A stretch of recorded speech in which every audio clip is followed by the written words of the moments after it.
Is Michigan reloading or rebuilding? Welcome to the Michigan Voice of College Football channel. The spring game is over, the transfer portal is closed, and questions still abound for the reigning college football national champions. Some say Michigan is starting over, while others say Michigan is doing okay. Not exactly a resounding endorsement. Hello, my name is Cliff, and with me, as always, is Mac. Mac Nicholas Meyer over at Yardbarker posted 5 burning questions for Sharon Moore, and I wanted to get your opinion on them. Number one, is Alex Orji the answer at QB? So I mean this in as positive a sense as I can say this, given the fact that this is a new era for Michigan football, and that's on a ton of different levels, both player personnel and coaching staff. Even though a lot of them all have experience and ties to Michigan, I think that Alex Orji is Michigan's best shot at a fourth straight Big Ten title. And this is why. So he's an extremely athletic quarterback. He just doesn't quite have the polish of like a JJ McCarthy, but that's okay. He needs to gain that experience. Now the problem with that though is that he would be gaining this experience during one of the toughest schedules that I can remember from Michigan. I mean, this schedule that they've got coming up is insane. Week 2 is against Texas. They go on the road against Oregon and Ohio State. I mean, those aren't exactly games where you want to still be breaking in a fresh quarterback. So I think when it comes down to it, the QB that matures emotionally and in confidence and leadership uh, before the Texas game is probably represents Michigan's best chance at a conference championship, a fourth straight even, which is awesome. But that being said, from a purely talent standpoint, right now, I do think that Alex Orji is probably the answer, provided he can stay decently accurate, above 60% at least. Question number two, can the defense carry the team? Now, we know defense wins championships, right? So this should be a given, shouldn't it? Plus, the new DC, Wink Martindale, isn't exactly a rookie. Yeah, I mean, the defense can carry the team to a point. I mean, I don't think people understand really that, like, despite losing a ton of talent to the NFL this year, Michigan actually returns a bunch of depth chart players from last year who got playing time because, I mean, 9 of the 12 games that Michigan played last year were so lopsided so quickly, So I mean, they do return some decent experience in that sense, especially on the D line, despite some transfers in the secondary. But that being said, I mean, like you said, defense may win championships, but I wouldn't necessarily want to ask my defense to hold every opponent to, under 10 or 20 points, just because the offense couldn't get it together. So it takes an extremely mentally tough defense to do that week in, week out, even with a good offense scoring points for you, let alone an offense that can't do anything. Now, I'm not saying that Michigan's offense can't do anything, but I do think that there are generally two teams in college football every year that can field a defense that can carry their team through the season, and that would be Iowa, obviously, and Michigan. I just think coming back to the schedule that it's far too difficult a road for Michigan to rely on a perfect defense. But obviously, I do expect them to be very good this year. Iowa practically likes to keep their offense off the field. So, Yes. question number three, who will replace Rod Moore? Now, Rod Moore was Michigan's star safety from 2023.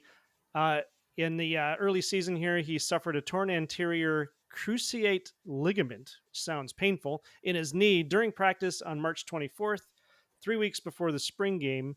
Surgery was April 25th. He came through that with flying colors. He entered the Michigan Champion Circle on May 3rd, which is Michigan's version of NIL.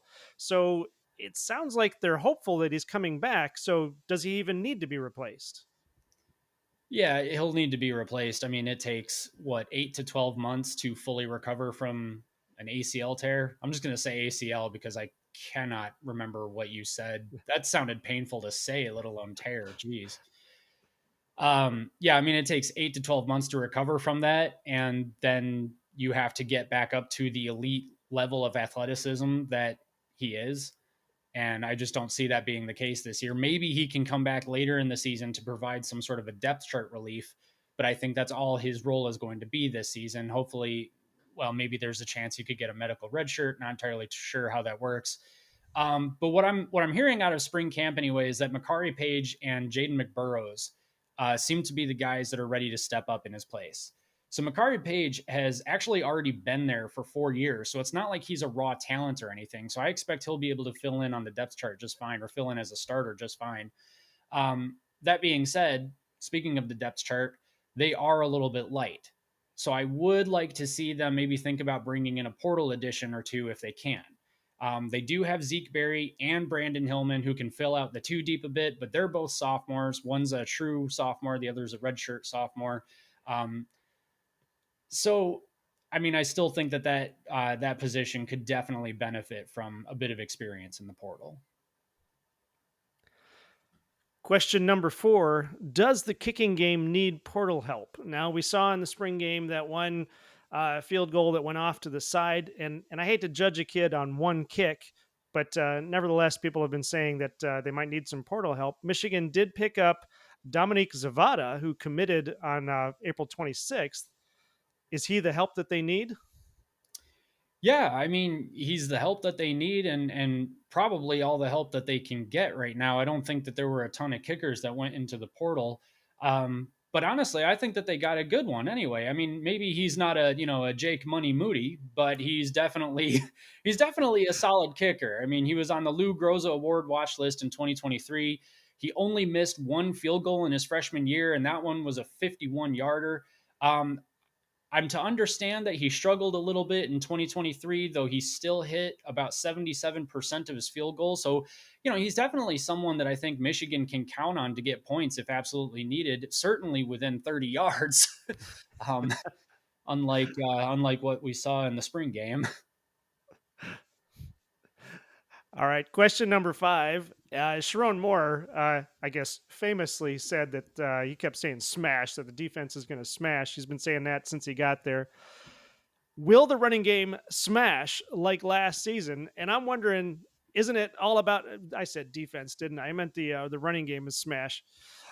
It's all about the Don, isn't it? Donovan Edwards. I mean, after the spring game, Donovan said, as a team wise and offense wise, yes, they are where they need to be, but we also have to get better, which is what you want to hear a player say. You don't want them to get complacent. You want them to hear to say you get better. So, Mhm. will the running game smash like last season?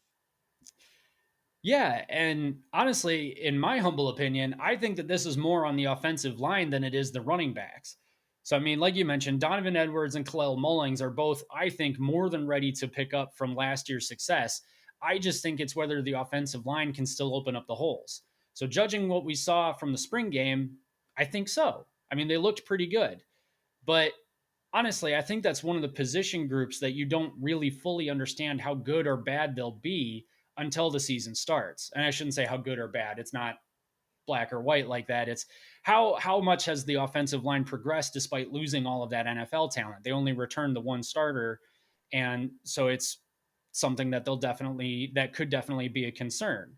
Um, and actually, to that point, some of the rumors I heard out of spring camp, despite being pretty positive on the offensive line, also mentioned that perhaps the depth chart could be a slight issue, especially if they incur some injuries. But that being said, to answer the question, I do think that the running game is going to smash like last year. I just think that it's more on the offensive line than it is on the running backs, and provided the offensive line can stay healthy.